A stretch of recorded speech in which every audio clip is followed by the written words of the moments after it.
Donc, ça va être un peu délicat de passer après deux exposés aussi brillants sur les aspects d'élevage et les grandes cultures. Enfin, on va essayer.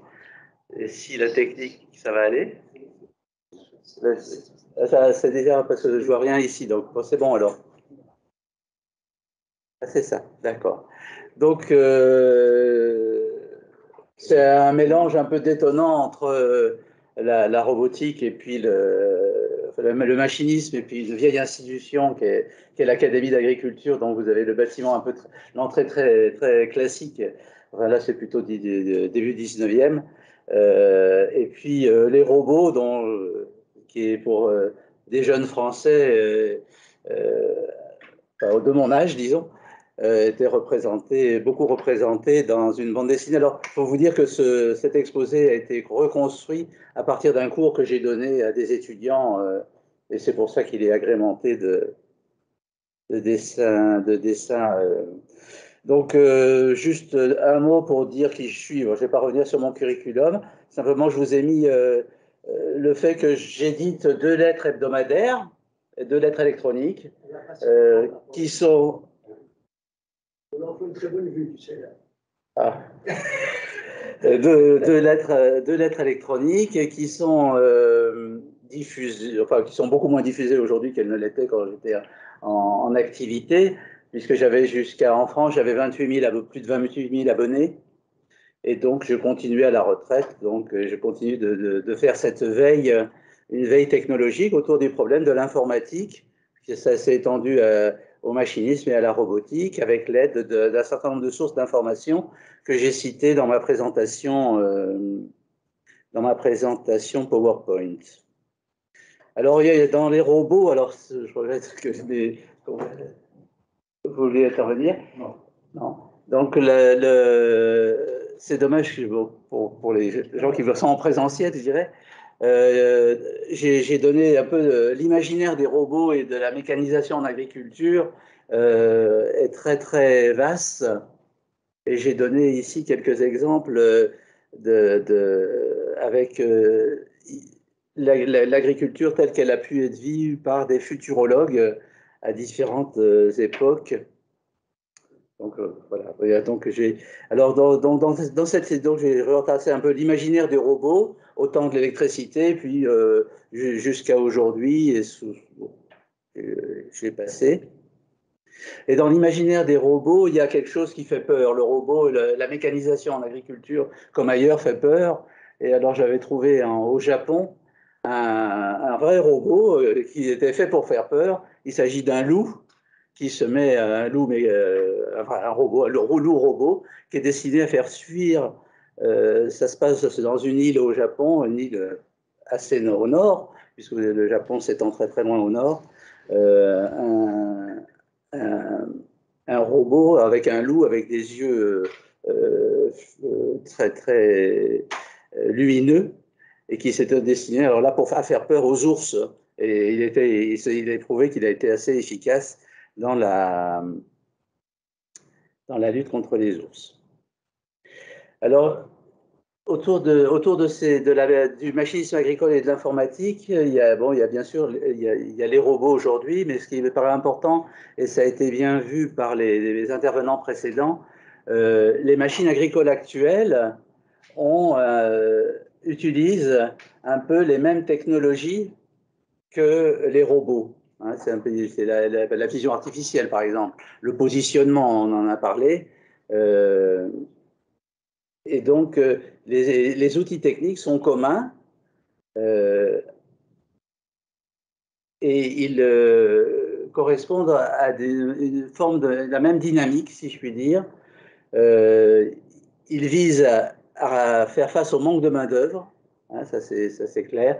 Alors, à diminuer la pénibilité, ça j'en ai parlé lors de l'exposé de Lucille Soto.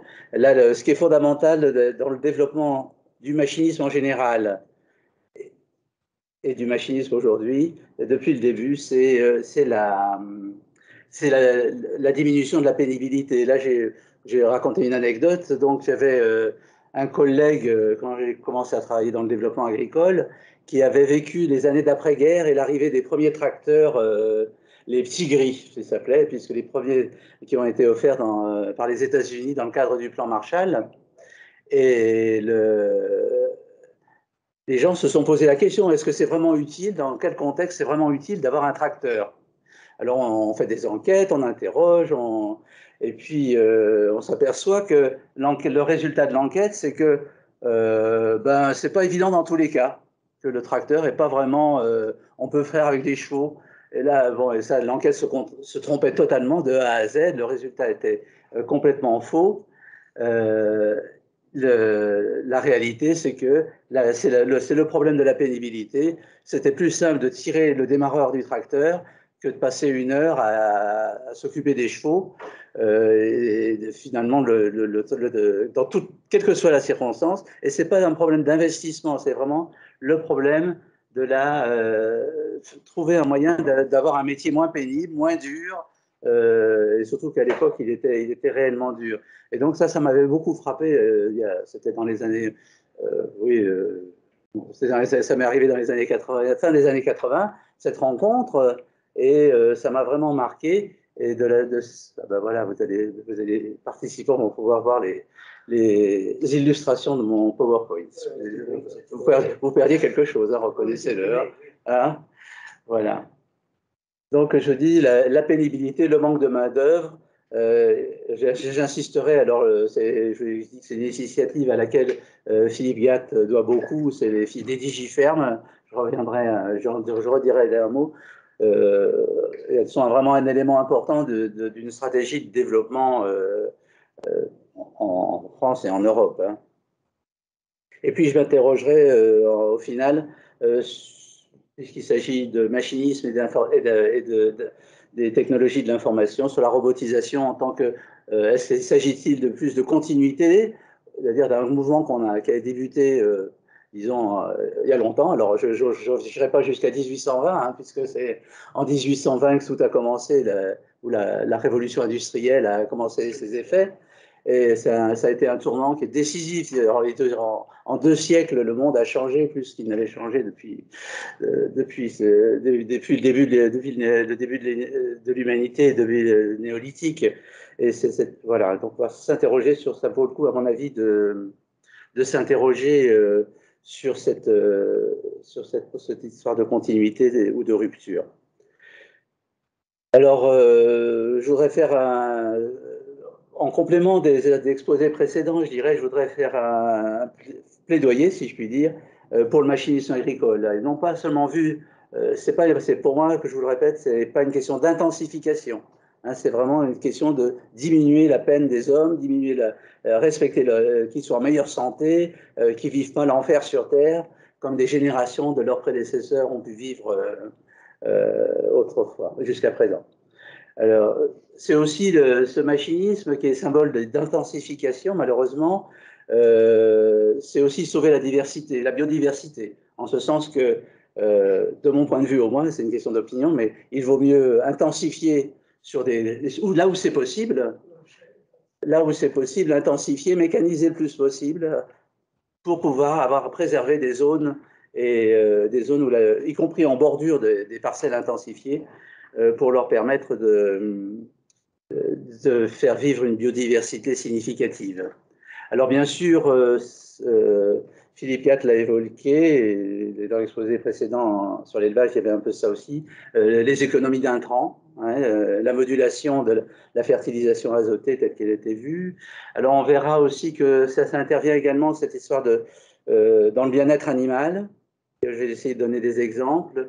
Bon, et tout ça pour faire face à une augmentation de la population humaine qui va culminer, hein, qui va pas s'étendre. Après, on estime que dans une 20 ou 30 ans, la population va commencer à décliner, mais on va atteindre un sommet. Bon. Mais en attendant, il faut quand même faire face à l'augmentation de la population humaine.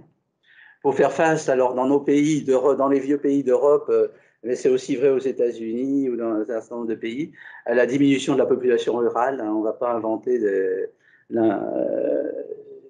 on va manquer de main-d'œuvre, ça c'est certain dans les vieux pays. réduire la pénibilité, j'y insisterai jamais trop. Et puis améliorer la productivité du travail restent des objectifs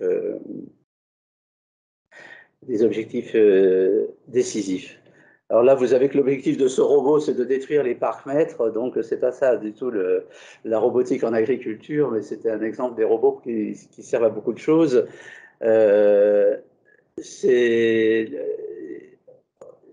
Je parle du machinisme actuel, hein. Donc il s'agit globalement, et vous l'avez bien vu avec les exposés précédents, il s'agit de bénéficier de tous les aspects du numérique, hein, que ce soit d'Internet partout, des capteurs connectés, on a vu ça, le GPS bien sûr, l'information géographique, la gestion de l'information géographique, les applications sur smartphone, la robotisation, les outils de base de données, les outils d'aide à la décision. Donc il s'agit vraiment aujourd'hui de faire en sorte que tous ces outils puissent bénéficier aux agriculteurs au travers de leurs machines. Alors j'avais mis quelques éléments toujours dans ce plaidoyer pour le machinisme, hein, vous avez compris que j'étais plutôt du côté de l'intensification où c'est possible, hein, pour préserver les zones qui seraient vulnérables, enfin, où la biodiversité serait très importante. Donc, c'est vrai qu'on peut aussi compter sur la diminution du gâchis alimentaire, sur la diminution des pertes de nourriture qui sont très importantes. On l'a vu tout à l'heure en Côte d'Ivoire, les pertes après récolte restent gigantesques, hein. C'est vrai que si on peut faire quelque chose là-dessus, ça sera encore un grand progrès. Nous, on recommande en Europe d'avoir un régime alimentaire plus sain, sans pour autant être vegan, ça ne fera pas de mal. Et puis, mais globalement, je crois qu'il n'y a pas d'autre solution que cette intensification là où c'est possible. Bon, alors là, j'ai redonné quelques arguments.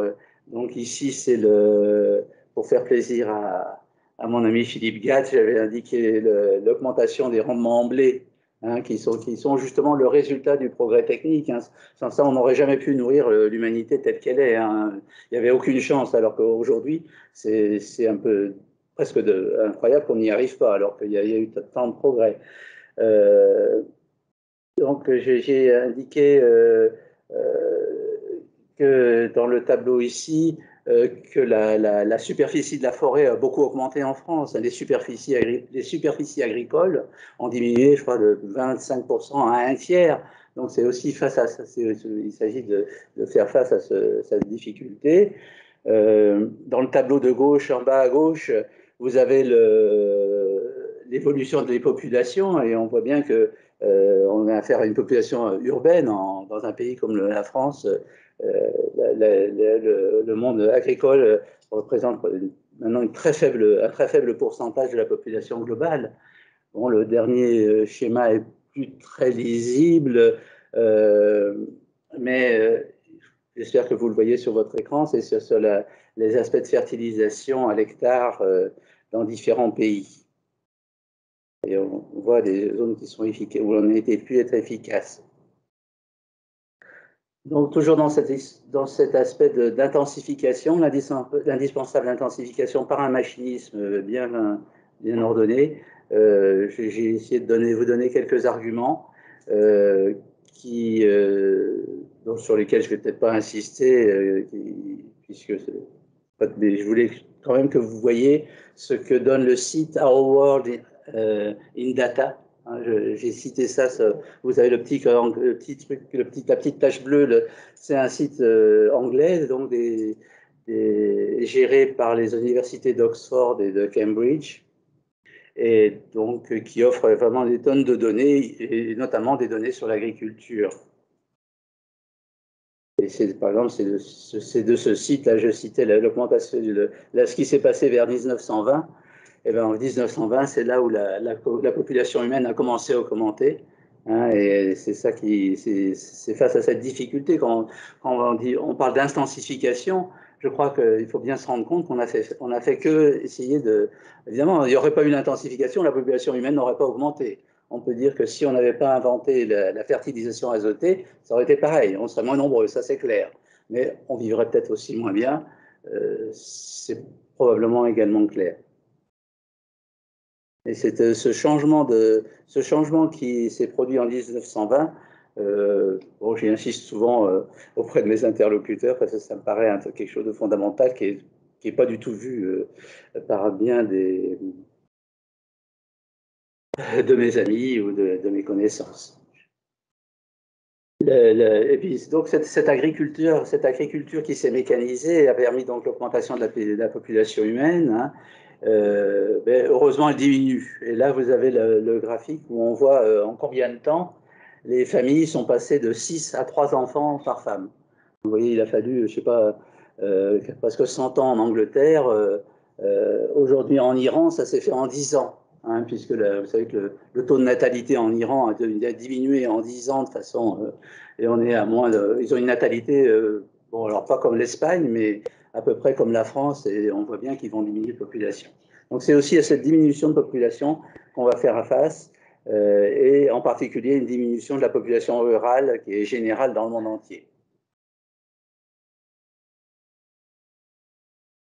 Donc, on fait face aussi à un besoin de faire des économies d'intrants, c'est logique. Hein. J'ai repris des exemples, un exemple qui est peut-être issu d'une publication de l'ITCF, de Ravalis, hein, où on voit l'intérêt de la modulation intraparcellaire, donc consommer moins et donc faire des économies, et puis détecter les maladies et les mauvaises herbes, y compris depuis des drones. Donc on va faire un tour d'horizon un peu rapide.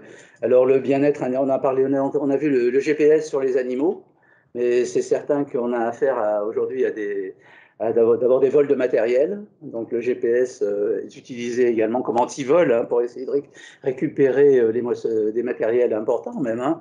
On essaie même de les récupérer jusqu'en Ukraine, nos machines. Donc il faut, mais on récupère également le bétail grâce au GPS, hein, bien que le collier est cher, mais dans certains cas, c'est bien utile. On s'en sert également, on se sert du GPS, une sorte de chien électronique, on l'a vu un peu tout à l'heure. On arrive à motiver les chiens, les animaux, à rester dans à pas franchir une barrière virtuelle qu'on a définie préalablement, et donc ils sont maintenus sur une surface bien définie. Alors, notre collègue là, a bien insisté sur les différentes applications des détections d'événements en élevage, les chaleurs, les vélages. Alors la détection des chaleurs, ça se fait par des capteurs de mouvement. Quand les animaux ça coûte pas trop cher, ça va. Et puis on transmet une information rapidement et on voit qu'il faut faire appel à l'inséminateur ou plutôt l'inséminateur, oui.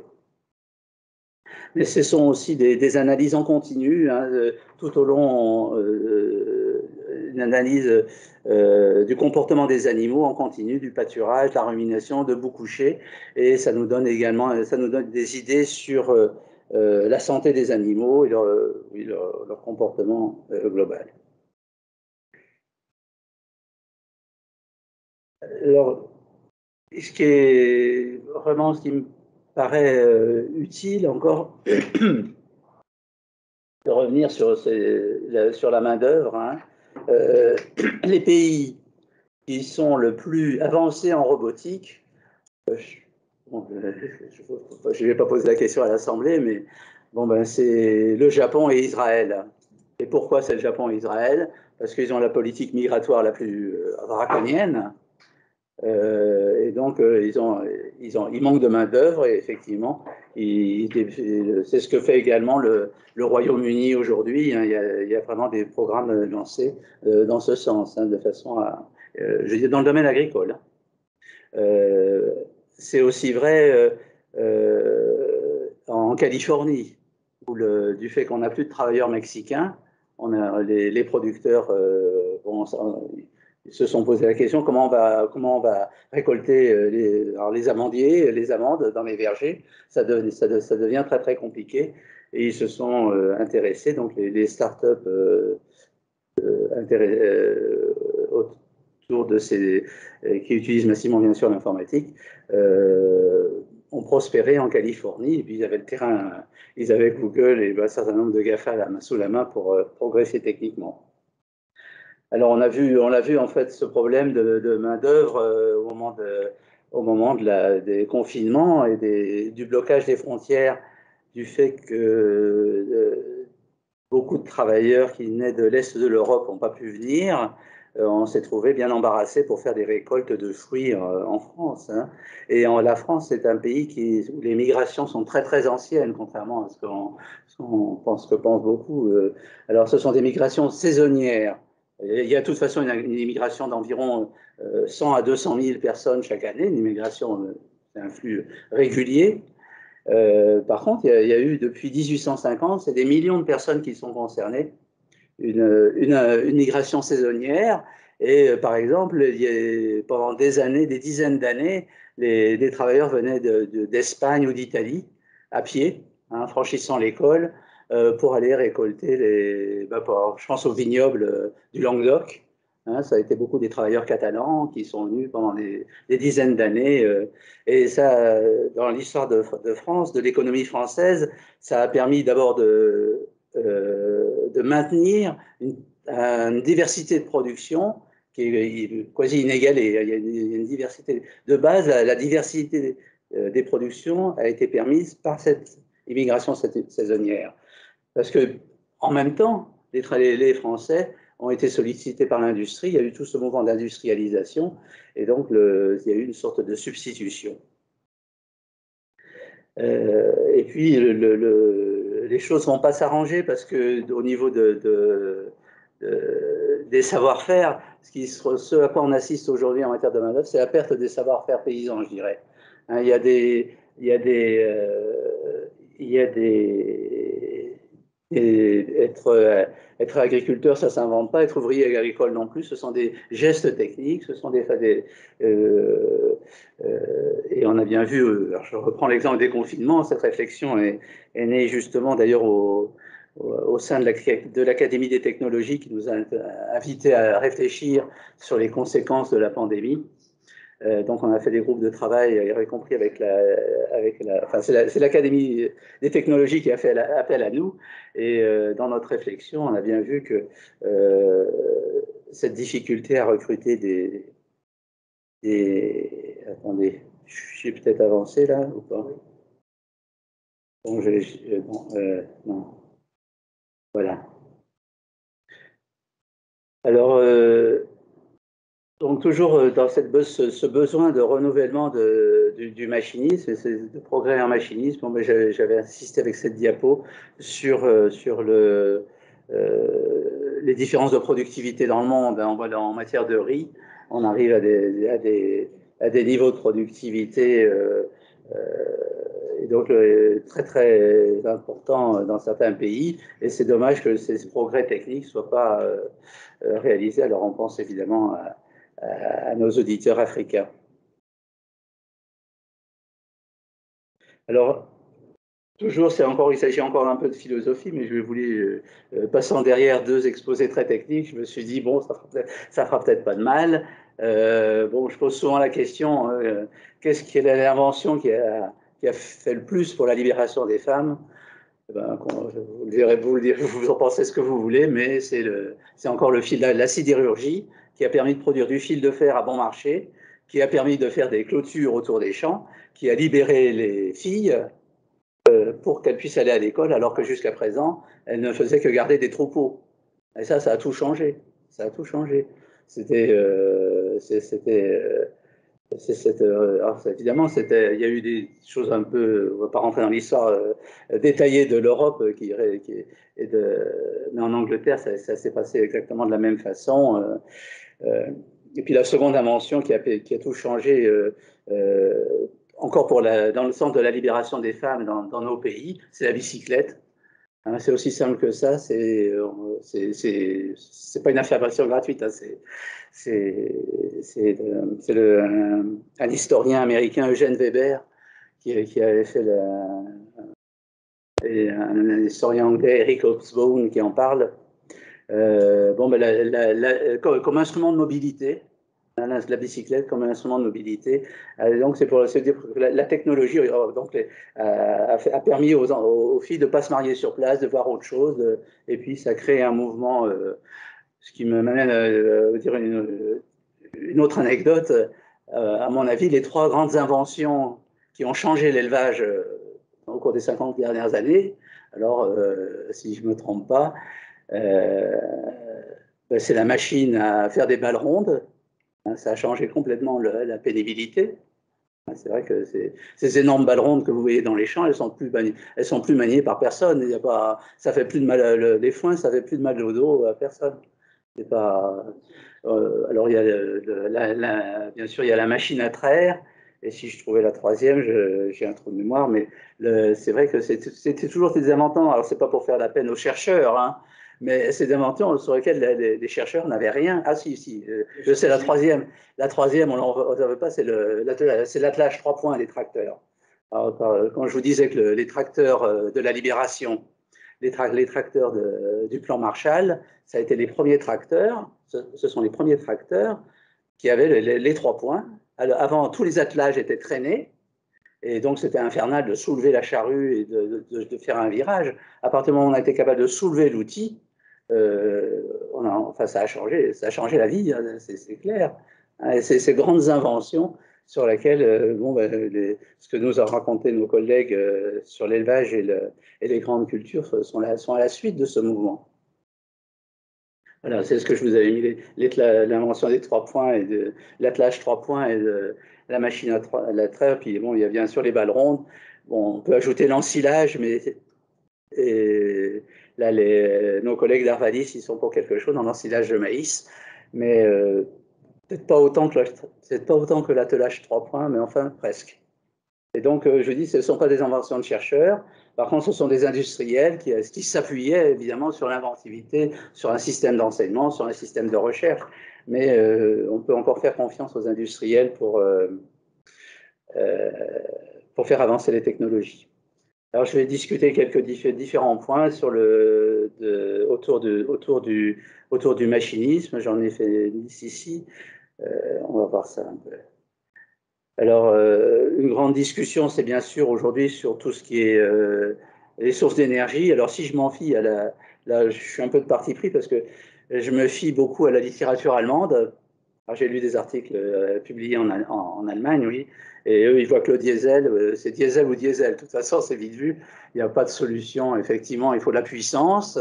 L'électricité, c'est gentil, mais c'est lourd. Les batteries sont très lourdes, on n'a pas et puis la puissance finit par coûter cher. Non, on voit bien les petites machines, y compris des robots, vont fonctionner avec des batteries, ça c'est certain. Hein, parce je crois que nos collègues d'Arvalis ont même avancé sur la notion de troupeau de robots. Hein, des robots on y reviendra. Mais de base, quand même, au niveau de la propulsion, ça reste le diesel, hein, semble-t-il. Quoique les Allemands soient des fanatiques du diesel, donc je peux me tromper. Par contre, ce qui est certain, c'est que les robots, alors il y a des projets russes de robots énormes, de moissonneuses-batteuses robotisées. Et là, c'est un peu, à mon sens, c'est un contresens économique. Dans la mesure où si on a une énorme machine qui coûte cher, autant mettre quelqu'un pour la surveiller, même si c'est pour rien. Hein, plutôt vouloir supprimer un emploi qui finalement n'est pas un coût supplémentaire par rapport au coût de la machine elle-même. Donc là, il y a donc l'électricité pour des petits robots, probablement un certain nombre de machines utilisant les mêmes techniques que les robots d'ailleurs, hein, c'est pas du tout contradictoire, mais avec une surveillance ou un pilotage humain. Alors là, vous voyez, donc, je fais un petit dessin avec le remplacement du moteur par l'électricité, mais ça, c'est pas encore d'actualité vraiment sur les machines agricoles, sauf sur les petites.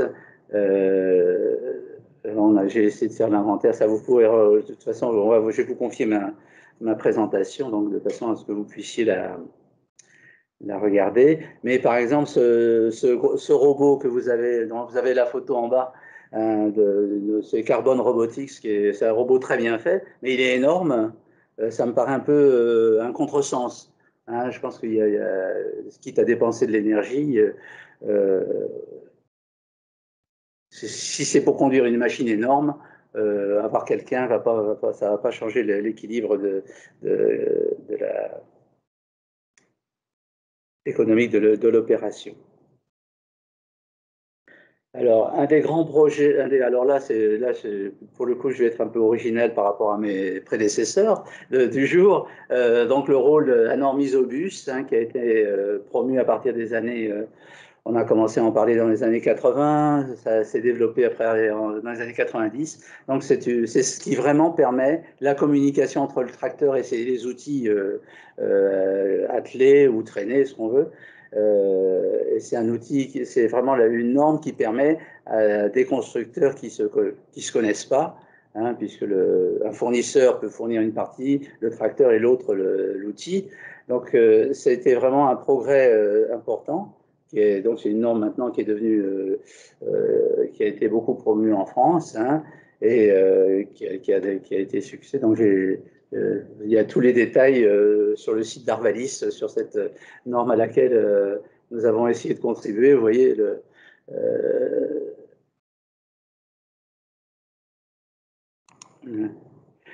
alors là, je reviens sur juste. Philippe Gatt a parlé des RTK, enfin, juste pour préciser que le GPS n'est pas très précis de base, hein, je vous ai mis les précisions. Alors que je suis très triste que Galiléo, donc le satellite européen, ne soit pas suffisant, quoi. Donc c'est 1 à 2 mètres. Et donc, ce dont a parlé Philippe, c'est de la station RTK, qui est installée quelque part à 50, au plus peut-être 50-100 km une station RTK, ça peut servir pour du monde autour, je veux dire, hein, c'est pas localisé à une exploitation. Et donc, ça sert de référence, on l'installe, ça sert de référence, et on connaît exactement sa position, bien précisément, et ça permet à des outils mobiles d'atteindre la précision de quelques centimètres. Et alors là, j'ai été vraiment sidéré j'ai eu un agriculteur en Seine-et-Marne qui avait ses betteraves qui avaient gelé, donc c'était des betteraves enrobées avec un néonicotinoïde, donc un produit, on n'a pas le droit de ressemer les mêmes betteraves. Et il a ressemé ses betteraves à 1 ou 2 centimètres près, exactement à l'endroit où le produit protecteur se trouvait.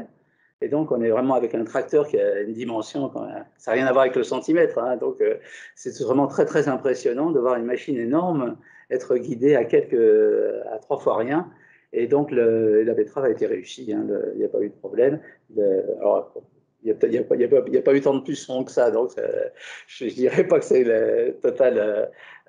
une preuve absolue, mais ce qui est certain, c'est qu'on est capable de repasser, un tracteur est capable de repasser au centimètre près à l'endroit où il était passé la première fois, quoi. Et donc, c'est vraiment. Et puis, donc, le RTK a coûté cher, et puis il semblerait que maintenant, il y a des solutions, il y a toujours des bricoleurs de génie qui arrivent à trouver des solutions pour que ça soit plus. Alors, toujours dans le sens des interfaces où il y a de l'informatique, il y a du positionnement. Donc, il y a un constructeur particulièrement imaginatif qui contrôle à la fois le tracteur et l'outil, hein, en RTK, et il corrige des défauts, des dérives de l'outil, c'est la forge, je crois, qui corrige donc on arrive à corriger l'attitude de l'outil derrière le tracteur, de façon à ce qu'il reste vraiment sur le plan prescrit, je dirais, sur l'ordinateur sur lequel on a préparé le travail, quoi. Donc ça repose toujours sur le principe des 3 points, mais tout est mobile et on peut corriger exactement la trajectoire de référence du tracteur en tenant compte quand il est à plat, tout va bien, mais dès qu'il est en pente ou en courbe, c'est beaucoup moins simple. Et donc ce genre d'outil est un miracle de précision lié au numérique. Alors là, j'en viens à un débat qui est toujours autour du machinisme et du numérique, qui est que Les machines modernes, alors on pense à John Deere en particulier, les machines modernes transmettent systématiquement les données aux constructeurs. Alors ça ne plaît pas forcément, parce que finalement, les propriétaires disent, finalement, on en sait moins sur la machine qu'on a achetée que ce qu'on connaît. Il est capable de vous dire, bah, tiens, il faudrait que vous fassiez une maintenance. Alors ça, c'est pas, ça, on est content qu'ils nous le disent, mais enfin, c'est quand même, ça a un côté un peu, ça a un côté un peu d'espionnage et de. Alors disons que ça fait des bulles. Il y a des polémiques autour de cette histoire. Alors à ceci s'ajoute, ça c'est en France. Donc l'idée que les données s'en aillent comme ça, c'est un côté déplaisant. On voit bien l'utilité, mais c'est un bon. On va pas. Et alors c'est une chose mais qui existe aussi en France. Hein, je pense que Philippe Gatt me contredira pas. Il y a des agriculteurs qui préfèrent travailler avec des vieilles machines. Hein, parce que Philippe a visité plus souvent des exploitations que moi, mais il y a un critère quand même qui est évident quand on visite une exploitation en France, c'est la qualité de son atelier. De son atelier de mécanique, si vous voyez un atelier de mécanique formidable, comme les nez au milieu de la figure, hein, ça se voit. Vous vous dites que le gars, il connaît son métier, parce que c'est vrai qu'une machine agricole en panne, ne serait-ce que quelques heures, ça peut être vraiment une tuile. Donc, ils savent réparer. Et donc, ça existe aux États-Unis aussi. Et là, ils sont plus teigneux. Et donc, il y a tout un marché des vieilles machines qu'on conserve le plus longtemps possible. Et les pièces détachées, ça devient cher même. C'est ça qui est marrant. Le résultat au total, c'est que de tous ces systèmes compliqués, euh, envoyer des données aux constructeurs, on finit par se méfier, quoi. On finit par se méfier, et ce d'autant plus que une remarque que je faisais au passage, c'est qu'un bon agriculteur, c'est souvent d'abord un mécanicien. Je ne veux pas faire de la peine aux agronomes, mais c'est souvent un bon agriculteur, c'est d'abord souvent un bon mécanicien avant d'être un spécialiste des semences, hein, n'est-ce pas? Oh, non, je vais faire de la peine aux spécialistes des semences, mais je crains d'avoir raison. Et donc, et il se trouve que les agriculteurs qui ont râlé après John Deere et les agriculteurs qui souhaitent réparer leurs machines, ben, ils ont voté démocrate aux élections américaines. Et donc Joe Biden a émis un executive order, vous savez qu'on voyait Trump signer sur son bureau, là c'est pareil, et qui impose, et ça pourrait changer quand même, même la conception des machines agricoles, et c'est pas forcément un retrait de l'informatique, hein, et de l'informatisation et du numérique, mais d'abord, on va faire comme d'habitude, on va demander l'autorisation de transmettre les données.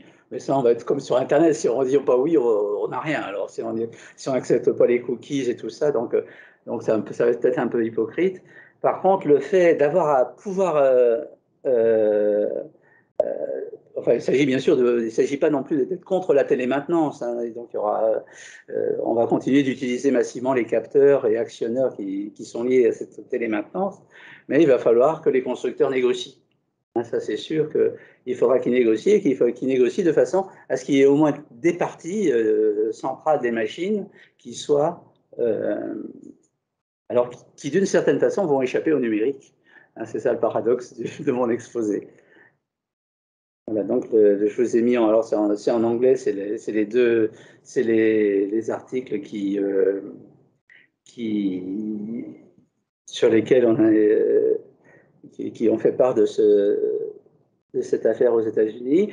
Et donc, depuis quelques mois, maintenant, depuis que c'est signé, eh bien, on est rentré dans une phase de négociation, hein, entre les farmers américains et les constructeurs. Bon, je pense qu'ils vont trouver un compromis, hein, c'est normal, hein, mais il va falloir quand même que les constructeurs aient une politique plus équilibrée, moins intrusive. Voilà. Alors, un domaine où le numérique a pris une place domaine du machisme agricole où il a pris une place énorme. Bien sûr, c'est sur tout ce qui est gestion des pièces détachées. Hein, c'est quelque chose qui a pris une extension vraiment. C'était déjà bien développé, mais alors là maintenant, c'est vraiment un gros chiffre d'affaires. Et puis il y a les sites de vente de matériel. Il y a une tradition en France qui veut que nous soyons acheteurs beaucoup de matériel et qu'on revende. On achète du matériel neuf et on le revend assez vite. Et ça, il y a de bêtes raisons fiscales à ça, malheureusement. Et on est un peu comme les Allemands qui achètent des voitures neuves et puis qui les revendent à toute l'Europe ensuite. Nous, c'est du matériel agricole. Et donc, le grand site de vente de matériel d'occasion qui vend sur le Maghreb, sur la Turquie, sur l'Ukraine, la Russie, se trouve, je crois, en 17 langues quand même pour couvrir convenablement le terrain. Donc ça, c'est vraiment un impact important. Alors l'autre impact, vous ne pouvez pas voir dans le petit dessin, mais c'est l'accident sur la petite photo, là, sur le petit dessin, est lié à la tondeuse que Gaston Lagaffe a mal dirigée et elle a causé un accident. Non, c'est pour dire que les robots ne peuvent pas être les machines, les robots ne peuvent pas être laissés sans surveillance. Hein, c'est un truc qui est quelque chose de... On voit très bien la raison. D'où l'idée donc de nos collègues dans le développement agricole et chez les industriels de faire travailler les robots, plusieurs robots, sous le contrôle d'une personne, de quelqu'un qui les surveille et parce que, quitte à en surveiller un robot, on va en surveiller 5, 6 et on va faire des robots donc plus légers, plus petits, consommant moins d'énergie, au lieu de faire des grosses. Donc il y a un recalibrage. Le numérique, la robotisation vont entraîner une forme de recalibrage du matériel. Un point sur lequel, bon, alors le législateur va bien devoir se prononcer un jour, c'est que les robots n'ont pas le droit, enfin, je crois que même Tesla ou Google n'ont pas le droit de circuler en France sans autorisation préalable bien définie. Donc les robots agricoles, a fortiori, qui n'ont pas la technologie de Tesla, hein, il n'y a pas de comparaison. Donc pendant encore longtemps, on va être obligé de transporter les robots, hein, et de les amener à pied d'œuvre dans les champs.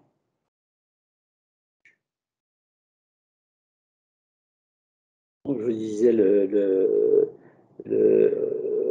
on revient sur ces histoires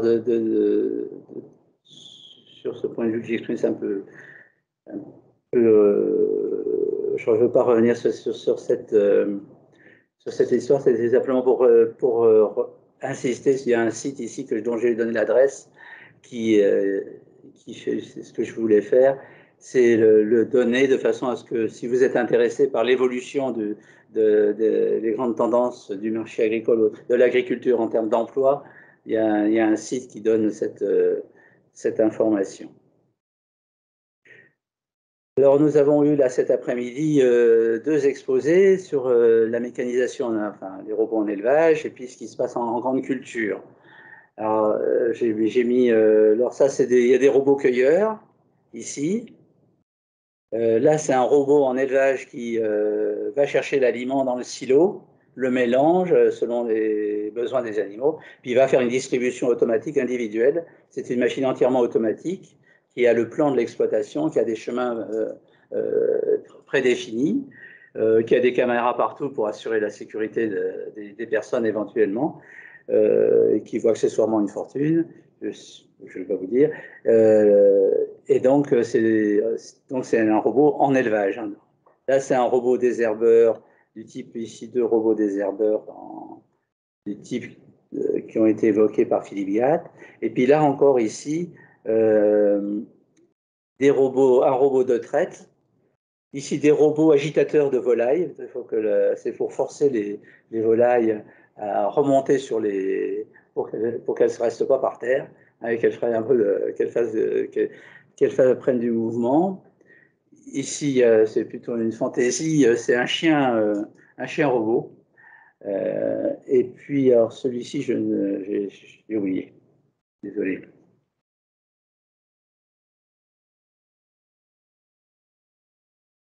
Alors évidemment, quand on parle de... Là, je vous ai mis un robot tel qu'on l'imaginait au siècle dernier, hein, au siècle d'avant, dans les années 1800, au moment de la machine à vapeur était à son plein développement. Euh, bon, c'est un peu un bouc émissaire vis-à-vis de l'emploi, c'est certain, mais on a bien vu la machine à récolter de la betterave, ça a été vraiment une révolution dans les campagnes françaises, puisque si vous voulez, dans les années 60, on faisait venir 100 000 ouvriers andalous du sud de l'Espagne. On les faisait venir d'ailleurs dans des conditions humainement incroyables, ou inhumainement venir. Ils venaient travailler pour d'abord s'occuper, démarier les betteraves, c'est-à-dire les désherber, on va dire en gros. Et puis pour les récolter, c'était pareil. Bon, ben, ces 100 000 emplois annuels ont disparu.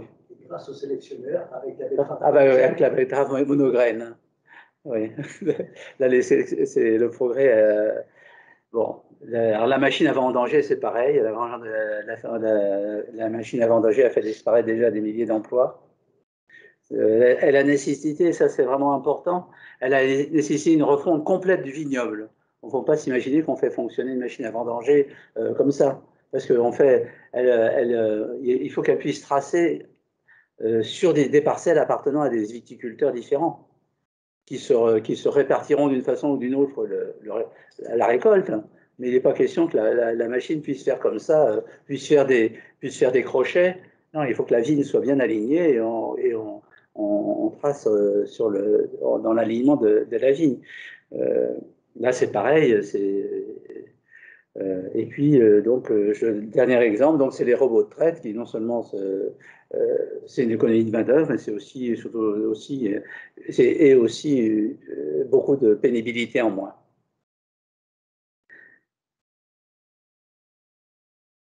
Donc, vous voyez, chance au bouc émissaire, on reste partagé. Là, je vous ai fait une photo d'un tableau qui représente des femmes en train de récolter des pommes de terre, je crois, du 19e siècle.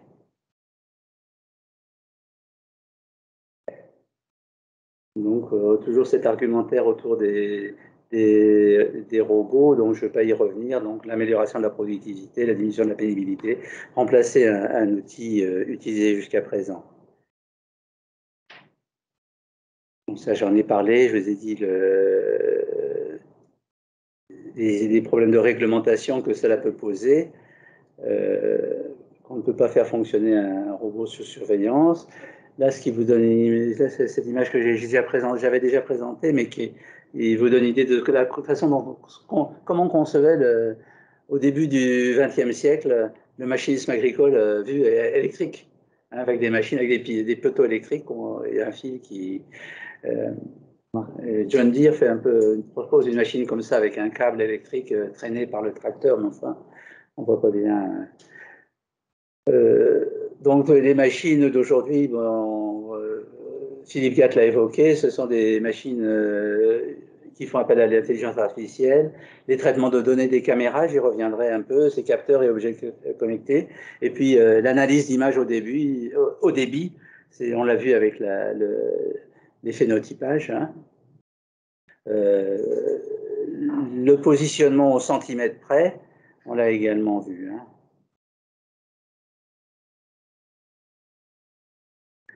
Donc là, vous avez alors ça c'est plutôt l'image des robots vus dans les années 50, hein, où l'Américain dans son siège donne des ordres à la machine.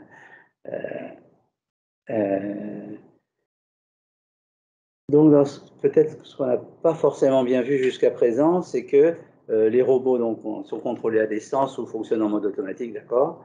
Ça, c'est vrai. Mais il y a quelque part, et ça c'était implicite dans ce qu'a dit Philippe Gatt, bien sûr, c'est qu'il y a une interface avec le système d'information géographique de l'exploitant.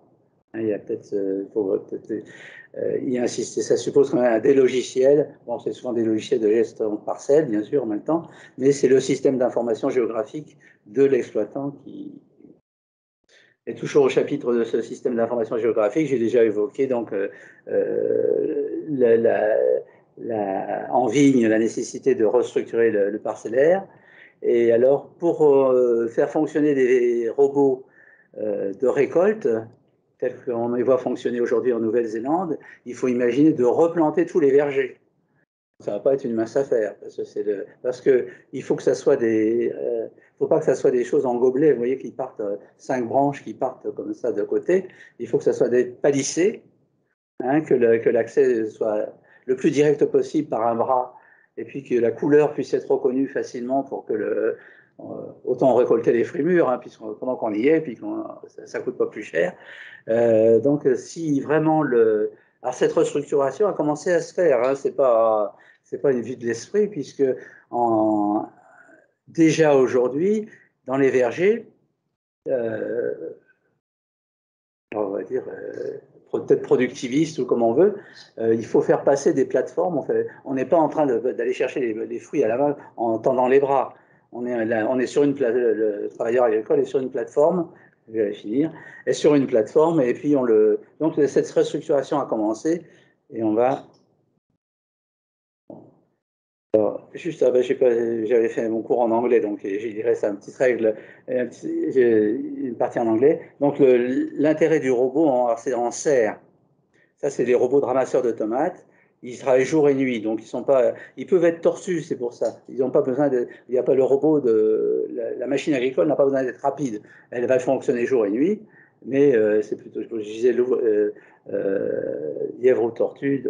Alors les robots géants, je vous ai dit ce que j'en pensais. Bon, alors le robot volant, c'est un peu ce évoqué en matière phytosanitaire, Philippe Gatt, de façon tout à fait. Ça, je vous l'ai déjà raconté. On va aller passer.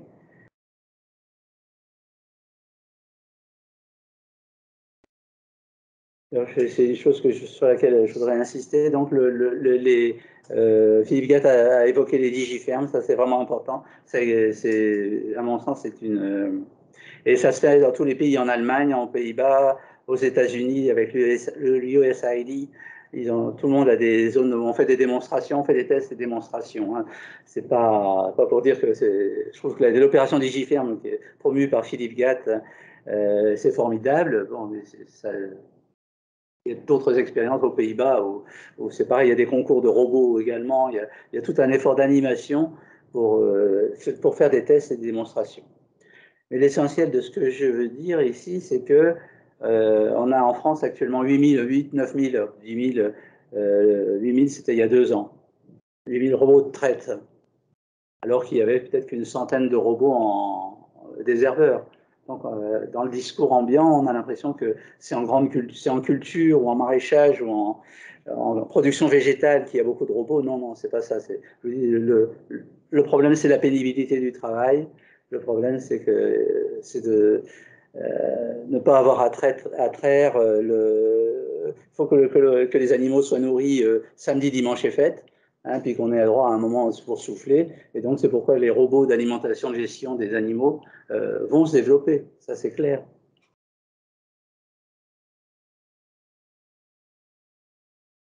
Là, j'avais évoqué, ça a été évoqué par Lucille, je ne sais plus.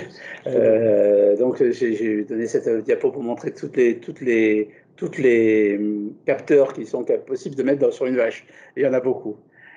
J'allais un peu vite. Donc, il y a une ferme toujours en production animale. Il y a une ferme spécialisée en production moutons, de dauphins. Et là, vous avez une pesée où on mesure le volume de l'animal pour en déduire son poids. On évite la manipulation de l'animal. On est capable de calculer ce qu'on appelle son gain journalier de poids, et on peut suivre sa croissance de façon avec une image 3D traitée alors en big data. Voilà. Donc, je vais essayer d'achever. Alors, dans les limites des systèmes actuels, et ça c'est en train de changer. Hein. Là, vous voyez, le robot de Gaston Lagaffe, il ne fait que de la trompette. C'était un peu ça, les robots jusqu'à présent ne faisaient qu'une tâche, alors que derrière un tracteur, on a des outils très, très différents. Hein. Et ça, c'est une situation qui est en train d'évoluer, et aussi bien que le coût qui était relativement élevé, il reste élevé, mais ça devient abordable. Et puis les réseaux de distribution qui se sont mis au point. Donc, une dernière réflexion, donc je vais terminer là, hein, Bernard. Donc, je dis ces machines, ce que je dis, c'est les machines ont remplacé les bras, enfin non, c'est pas les bras. Non, les machines ont remplacé des gens qui étaient peu ou pas rémunérés. Hein. Enfin, je pense aux conjoints, exploitants, les enfants, quiconque a vécu dans la campagne sait que les femmes et les enfants ont été exploités de façon, enfin exploités pas c'était comme ça, hein, c'était un travail douloureux, souvent interminable et inintéressant. Donc il faut voir que ces machines, ça a été vraiment une libération. Les gens, évidemment, sont partis vers les villes, ils ont parfois rencontré des conditions de vie misérables, mais souvent ils y ont trouvé un sentiment de liberté et l'espoir d'une vie meilleure. Et donc, si vous voulez, dans cet esprit-là, je crois que je vois plutôt cette robotisation, tous les outils qu'on a présentés, que mes collègues ont présentés, je les vois souvent dans l'esprit d'une continuité, d'un mouvement qui va effectivement vers une moindre pénibilité et une moindre. C'est un monde qui bouge assez vite. Et là, bientôt, il va y avoir le Forum international de la robotique agricole à Toulouse. On voit bien les progrès chaque année qui sont faits. Depuis le temps, on faisait la moisson à la main, puis là, on ramasse les fraises avec un automate, non pas des fraises, des framboises. Voilà, ben, on aurait aimé faire ça en présentiel, hein, faire comme au village d'Astérix, c'est-à-dire que ça se termine par un repas. Mais voilà. Merci Guy.